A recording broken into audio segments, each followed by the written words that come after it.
After Melbourne, it was a mixed feeling for me. I am a Lewis Hamilton fan and an enthusiast of F1, so I know it wasn't going to be a fairy tale where Lewis dons red and then starts kicking from the go, but I must admit I was pretty down initially after the race. But after careful review and a reflection on how an offset the Australian GP was, I stand and believed we will still rise. It's a no-brainer, Lewis is the greatest F1 driver of all time. Yes, the sport has existed for 75 years and has seen brave, intelligent, daring, and fast drivers, but the greatest is a whole, encompassing several aspects of life and specialty. Apart from being the greatest statistically, Hamilton is the most influential Formula One driver of all time, with a massive commercial value as an ambassador, impacting several aspects of Formula One and inviting diverse eyeballs that transcend generations and endeavors. Even though Hamilton has 7 world championships across multiple teams, the chatter around him always sounds as if he still has something to prove. Because largely, the sport and the media that covers it bear inherent racist tendencies, so they find it difficult to recognize and accept Lewis in his true status. I cringe when some commentators over-leverage the fact that this was the first time Lewis was driving a car that wasn't powered by a Merc engine, and the fact that he was in a new team and will need time to acclimatize and learn how to drive the car efficiently.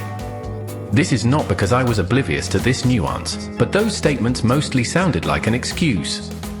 But I am appalled by those critics with their racist undertones and selective amnesia who blatantly disregard his great achievements. Lewis won his first title at McLaren after narrowly missing out on becoming the first rookie to win an F1 title. Mind you, his teammate was the 2-time world champion, Fernando Alonso. He then moved to Mercedes against all odds and dominated the sport like never before, being the first and only black driver in Formula One. Schumacher is undoubtedly one of the greatest drivers in Formula One, but when he returned to racing at Mercedes after a short retirement, it was nothing but an underwhelming stint. But no opinioner describes his career by that average stint. He is always Michael Schumacher, the 7-time world champion and the greatest of all time. Alonso is one of the most domineering racers of his generation and undoubtedly one of the greats to ever paddle an F1 machinery, but hasn't won a single race since 2013. Yet they still celebrate his one-off performances like a championship win. China, Hamilton was averaging about 0.2 seconds to Leclerc's pace during free practice, so when his sprint pole lap was over 0.2 seconds of what Leclerc could set, I knew we were up to something special. So, when the checkered flag dropped after a masterclass sprint at 4 AM, I raced to lay down the first part of this article in anticipation of a thrilling quali and a statement-making race. Well, that didn't happen. The rest, they say, are on YouTube and socials. But the long break from this article re-emphasized the first part, so I will double down. Hamilton is in red and has nothing to prove. When you get betrayed by something you share love and passion for, it steals a piece of you. And no matter how strong you are as a person, these things can change you. The car you drive in Formula One makes a great difference, even though this fact usually has different interpretations depending on the subject. Lewis has been unlucky with the new regulations. Coming from that nightmare in the desert, there couldn't be any worse reality than waking up in an underperforming shitbox, as Toto puts it. Notwithstanding, he was able to optimize and achieve podiums and even sensational wins in 23 and 24. By the way, he dragged that underperforming Merc to 3rd in the overall driver's standing in 2023, yet he is unable to adjust to the new ground effect rules.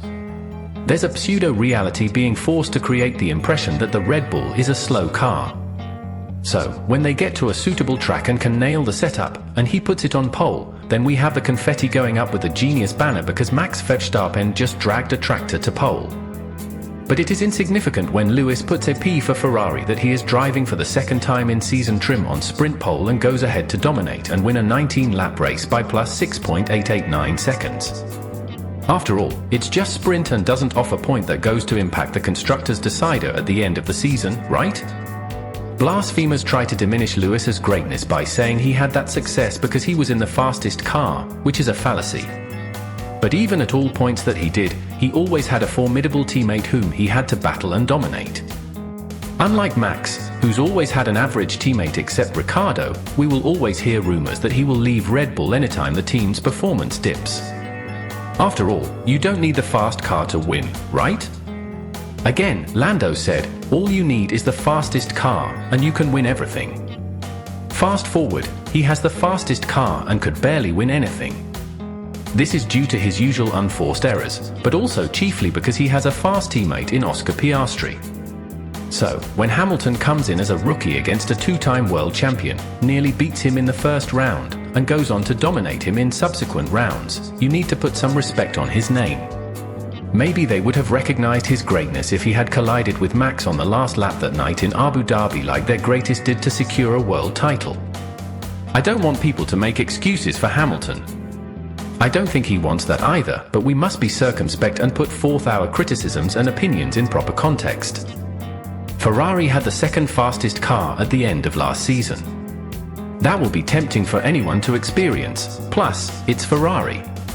But coming into this last season of this regulation, they decided to change their car, and now have to play catch-up. When Leclerc said P4 was the limit in Jeddah, that was indicative that the SF25 isn't the fastest on the grid, especially in qualifying trim. But for Lando being Lando and the sensational defense battle Hamilton pulled for 2 laps during the race, Leclerc will be nowhere on that podium. And that ultimately took a toll on Hamilton's tyres, which got him stacked in 7th. Charles wouldn't have deserved a seat in F1 if Hamilton popped up in that car and just drove off. Leclerc has been in that team forever, and his feedback forms the fundamentals of that car's design, so it is a no-brainer for him to be able to deal with its flaws and maximize output.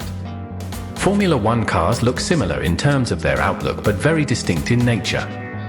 So, the next time you mention the name, Sir Lewis Hamilton, please put some respect on it.